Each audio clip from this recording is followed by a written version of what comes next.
This weekend is your last opportunity to take advantage of Western Outdoor News' best deal of the year. What's the deal, you ask? Well, the deal is 1 year of the print edition of Western Outdoor News for only $35, and you can get an additional subscription for a friend or a family member for as little as $15 each. Give the gift of a full year of the print edition of Western Outdoor News for only $15 each. You've got to act fast because this deal expires Monday, January 17th. If you listen to this show each week, you owe it to yourself to pull the trigger and get a subscription and see what you're missing. Visit wonews.com or tap the link right in the show description on your device to claim this deal.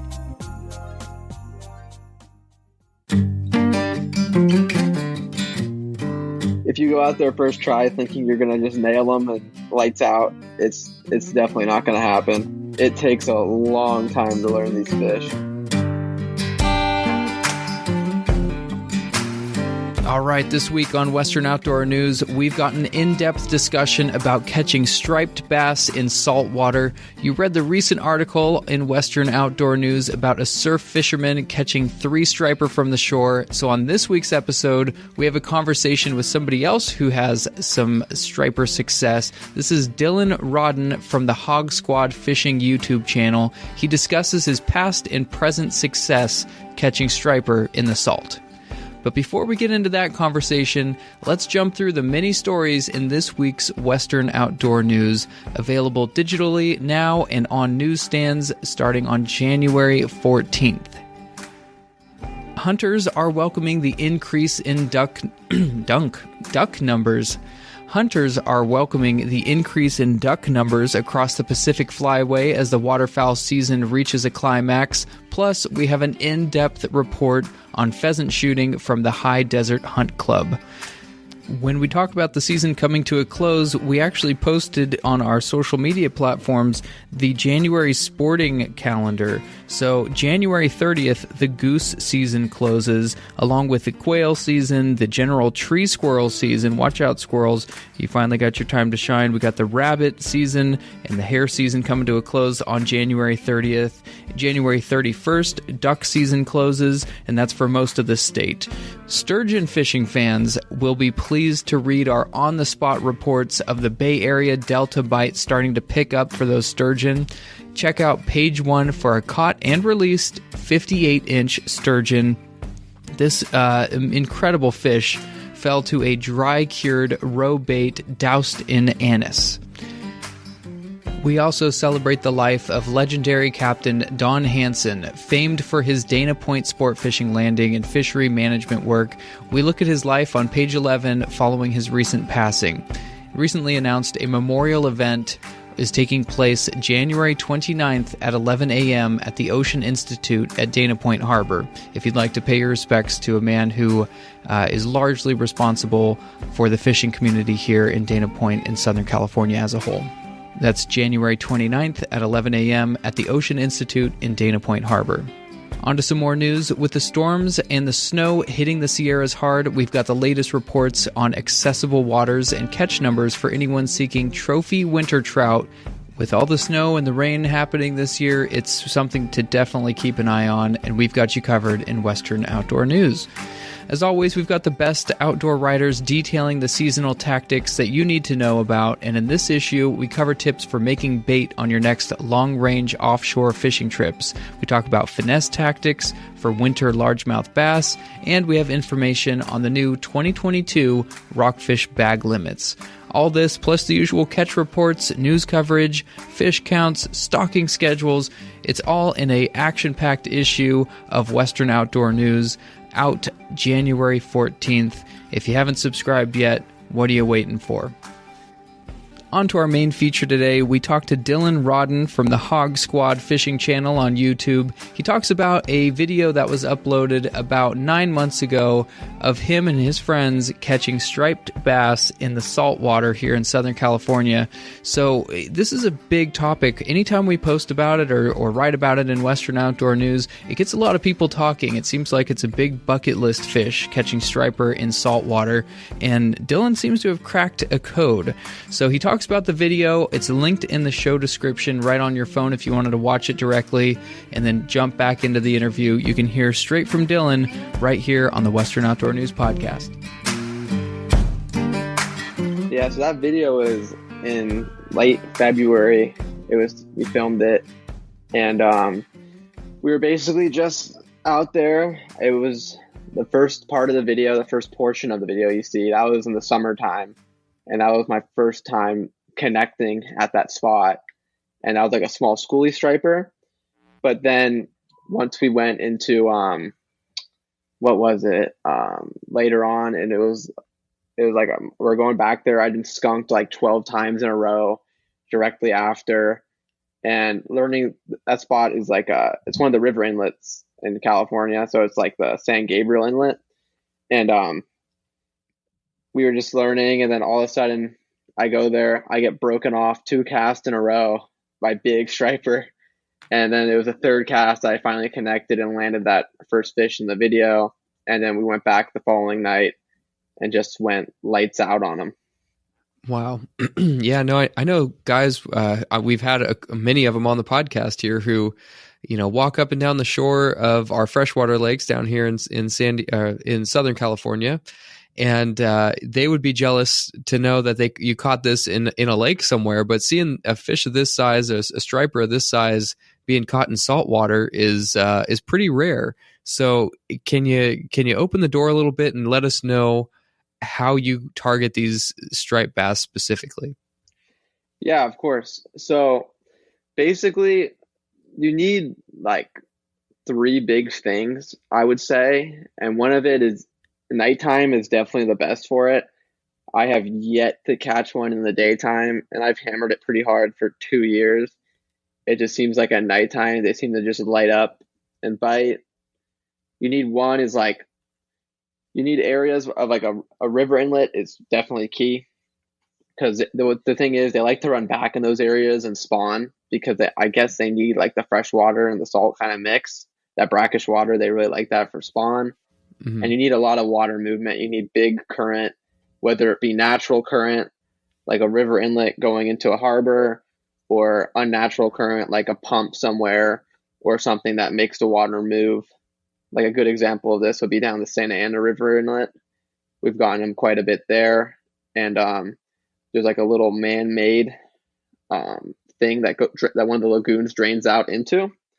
And they'll stack up on that because they like the moving of water, because they just sit put in the current and they'll smoke your bait just like that. Yeah. And speaking of bait, so what kind of lures are you using to target striper in salt water at these inlets? So yeah, it's just strictly jerk baits, honestly. It's mainly that. I'll use SP minnows depending on where I am. Each river inlet varies in the size of jerk bait you want to use. Like sometimes I'll use the biggest SP minnow I can find depending on the river inlet. It just all depends what bait they're cued on. So like if you look around, you'll see like a small finger mullet, kind of like our mullet we have out here. They love to eat those things. So if you see like bigger size mullets that are all schooled up in like a certain area, they'll eat those. So I would recommend the bigger baits. Okay. But some inlets where it just smell and stuff, I'll throw small stuff. Like I'll throw like a Hog Squad Scout, honestly, and like smaller jerk baits, and they'll eat that just as good. And also top water. Yeah, out here, you're going to want to probably, what you're getting at is you're going to want to match the hatch, but exactly. Sorry for cutting you off. Out here, what were you going to say? The top water, they miss it a lot. Because I fished on the East Coast in New Jersey, because I lived in Philadelphia for 2 years, so I fished striper there. And since you're fishing at nighttime too, they're going to miss. But they do tend to miss your top water a lot. Like we were out last night and we had a big top water miss. And the jerk bait, I almost had a connection on that, but he came off unbuttoned. But yeah, top water, you throw spooks, you'll get them. Whopper ploppers, they love those. Okay. And are you primarily, when you're throwing this top water, are you casting along the shore or straight into the middle of the water system? Yeah, so I'll do like almost like diagonal. So most of these river inlets, they have like a ledge, and the striper will sit on the ledges and just hang low and just looking up. and they'll see the spook working. So you kind of want to go like diagonal from the shore. You want to get like kind of out in the middle, but you don't want to be just like blind casting out in the middle. Mm-hmm. And then with the current or against the current? With the current. Got it. Okay. So this is just the water inlet systems, and you mentioned that you had a couple buddies that fish actually in the surf. So tell us about surf fishing for striped bass. Yeah, so I've only done it like once or twice, but I've met a few guys along the way that I took them to the river inlets and stuff, and they took me to the surf. So in the surf, what they mainly get them on is they'll throw spoons. They'll throw spoons for them, like very East Coast kind of style, Mm-hmm. and definitely the Lucky Craft. They do like those.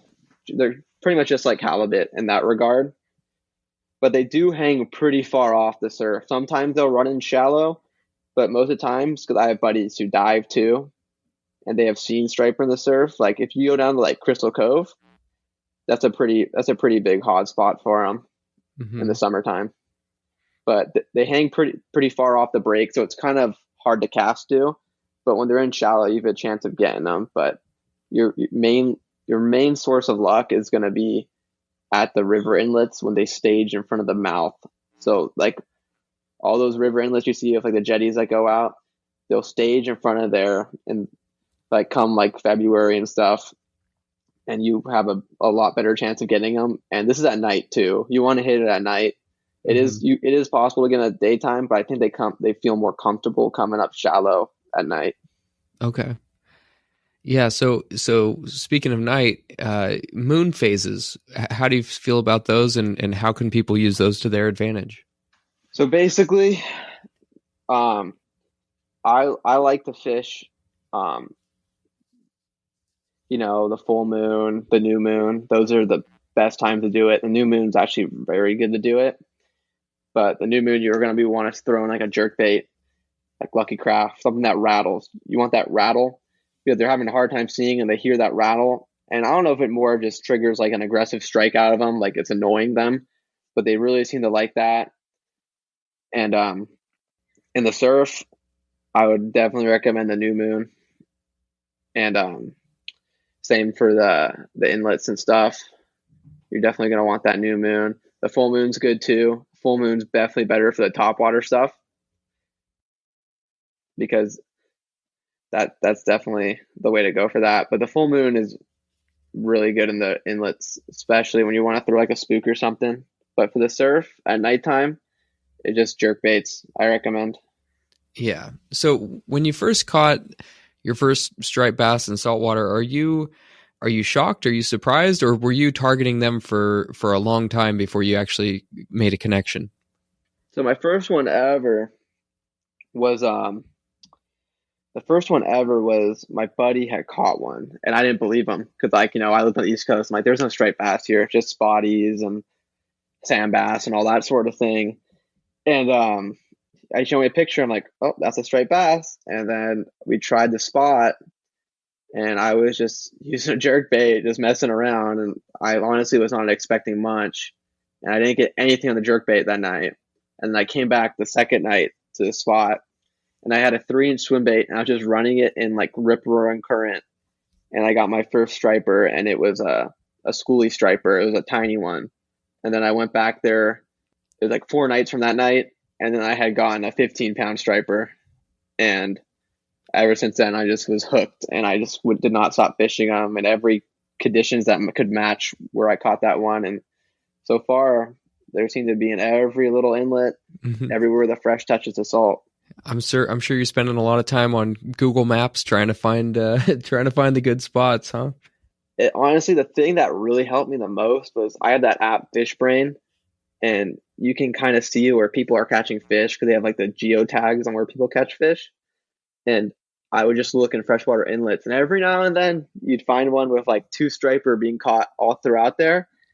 And then I would go fish it, and then sure enough, you catch a striper there.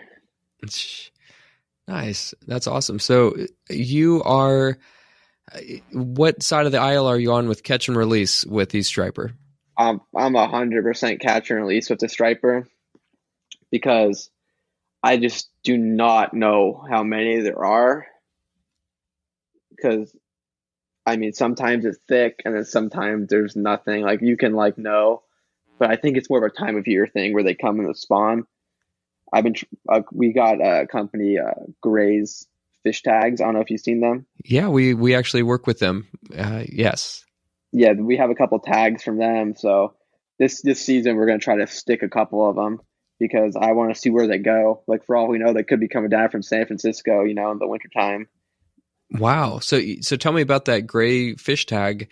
You found it and you reported it?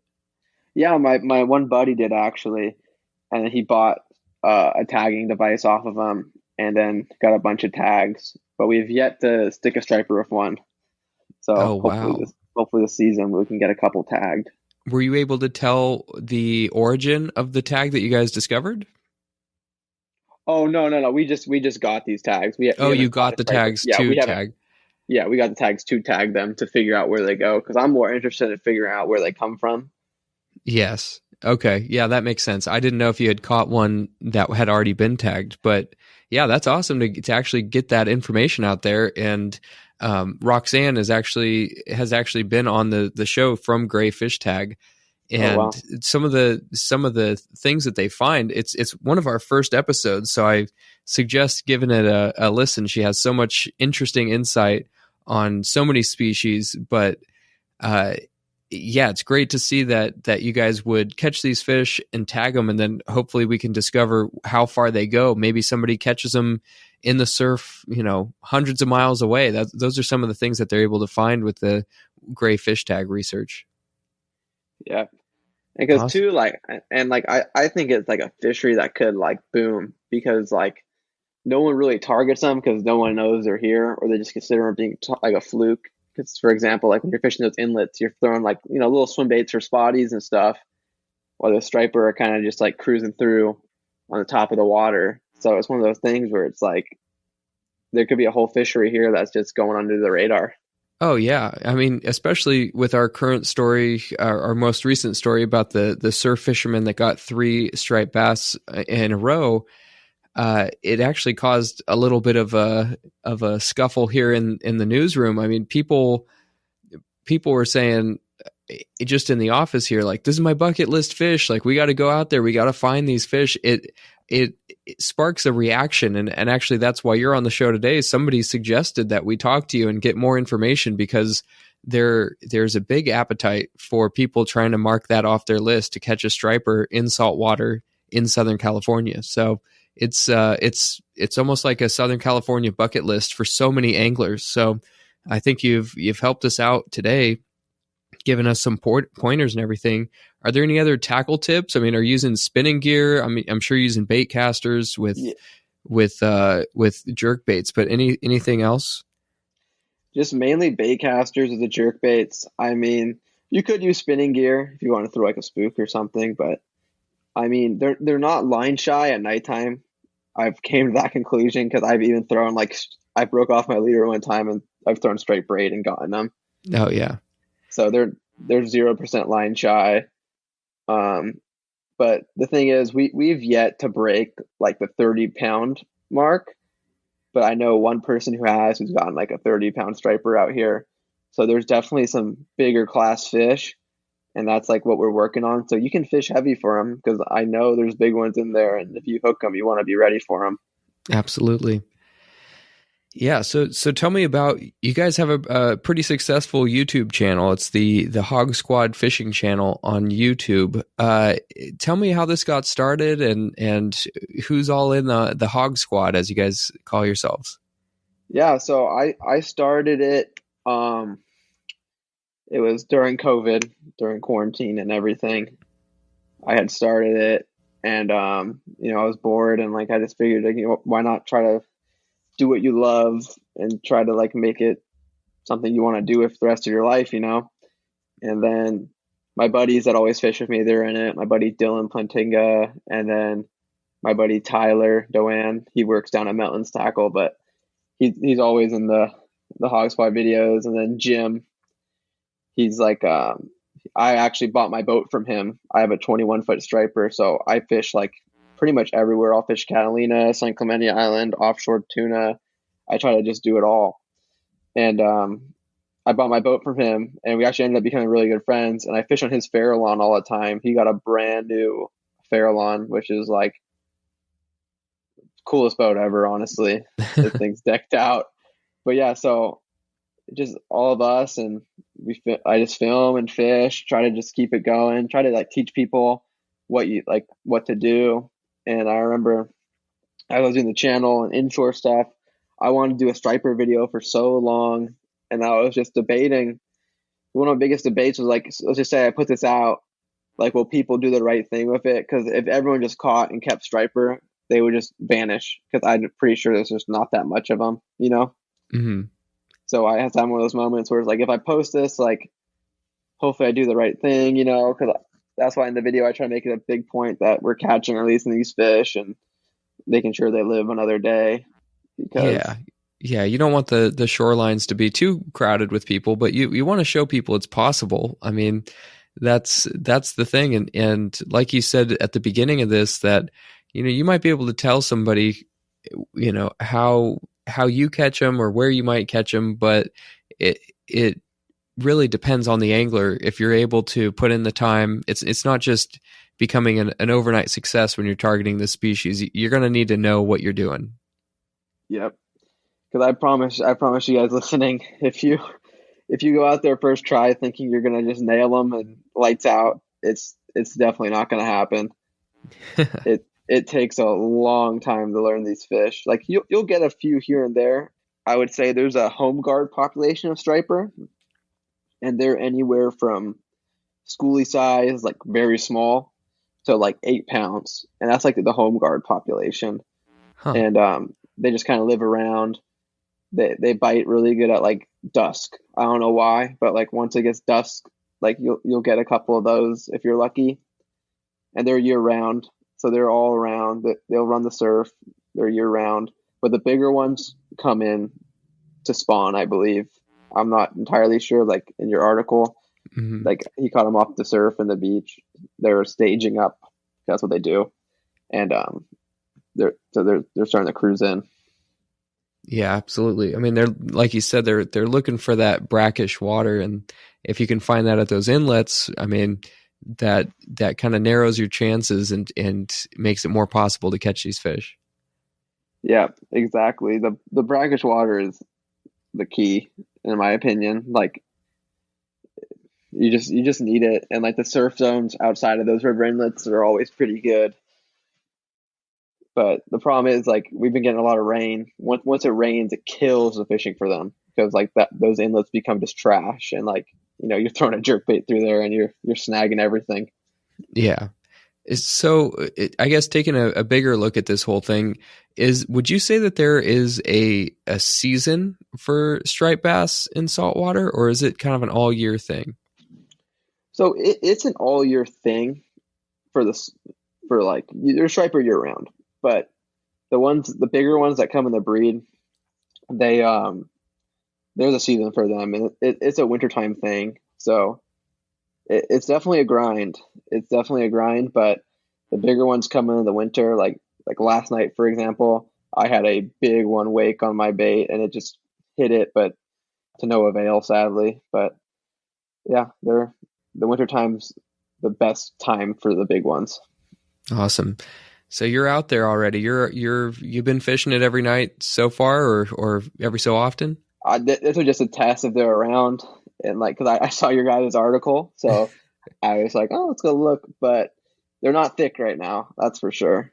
I mean, it's more of that home guard kind of action, but it should be coming thick. Like late February and March is pretty good. Okay. All right. Hey, well, we'll be looking out for photos from you, from what you get on your nights out there. So feel free to send them in and give us a little report on your travels here at night. Yeah, I definitely will. I'll send you when I get them. But perfect. I'll make a video too. Right now, we're actually working on like a documentary style video. It's like 40 minutes long. Oh, wow. We're starting up in Marina. Well, we're trying to start up in Marina Del Rey because that is a hot spot for saltwater striper. Okay. Hey, and then you're going to work your way down to Huntington? Huntington and Pass. We're going to try working our way down to even, I want to try working down to even San Diego. Okay. Yeah, it's kind of a Southern California tour for striper. That would be awesome. Yeah, I can't wait to see that. Yeah, because I've seen them as far down as Oceanside, so. Yeah, they're out there. So if you haven't already, stay tuned to the Hog Squad fishing channel on YouTube, and you can see what Dylan and all of his buddies are up to. They're always catching something crazy. And if you have a crazy catch that you'd like to share with us here at the Western Outdoor News offices, just visit wonews.com and click the reader submission button. You can attach a photo and send it to us with all the pertinent information, and you yourself can end up in an issue of Western Outdoor News. But for now, this has been the Western Outdoor News Podcast. We'll see you next week with another interesting guest.